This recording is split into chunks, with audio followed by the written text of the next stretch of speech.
കാരണം Vellappally Natesan V D Satheesan ആരാണെന്നുള്ള കാര്യം, അയാളുടെ പേഴ്സണാലിറ്റി, അയാൾ ഏത് തരത്തിലുള്ള ഒരു വ്യക്തിയാണെന്നുള്ള കാര്യം വെള്ളാപ്പള്ളി നടേശന് മനസ്സിലായിട്ടില്ല എന്ന് തോന്നുന്നു. ഒരുപാടധികം അയാളെ വ്യക്തിപരമായിട്ട് കടന്നാക്രമിച്ചിട്ടും തിരിച്ച് വെള്ളാപ്പള്ളി നടേശൻ ഉദ്ദേശിച്ച ഒരു മറുപടി അത് വി ഡി സതീശന്റെ വായിൽ നിന്ന് വന്നിട്ടില്ല എന്നുള്ളതാണ്. കാരണം പ്രകോപിപ്പിച്ചു നോക്കി, ഒരുപാടധികം പ്രകോപിപ്പിച്ചു.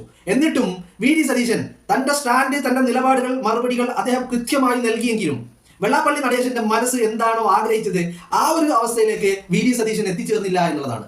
വി ഡി സതീശനെ കുറിച്ച് വെള്ളാപ്പള്ളി നടേശൻ ഒന്നുകൂടി പഠിക്കുന്നത് നല്ലതായിരിക്കും. പറവൂരിൽ 1/4 നൂറ്റാണ്ടായി പറവൂരിൽ നിന്നുള്ള MLA ആണ് ആര്? V D Satheesan. ഈ പറവൂരുകാർക്ക് വി ഡി സതീശൻ എന്ന് പറഞ്ഞാൽ അത് SNDP കാരനായാലും വെള്ളാപ്പള്ളി നടേശനേക്കാൾ മുൻഗണന വി ഡി സതീശൻ തന്നെയാണ്.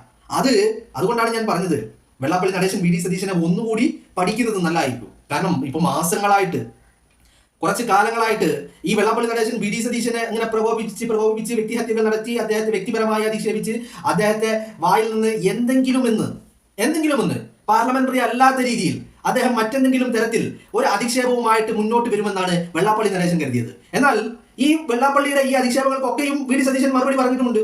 ഒന്നിനും മറുപടി പറയാതെ നിന്നിട്ടില്ല. വെള്ളാപ്പള്ളി നടേശന്റെ വെല്ലുവിളി പോലും വി ഡി സതീശൻ സ്വീകരിച്ചിട്ടുണ്ട്.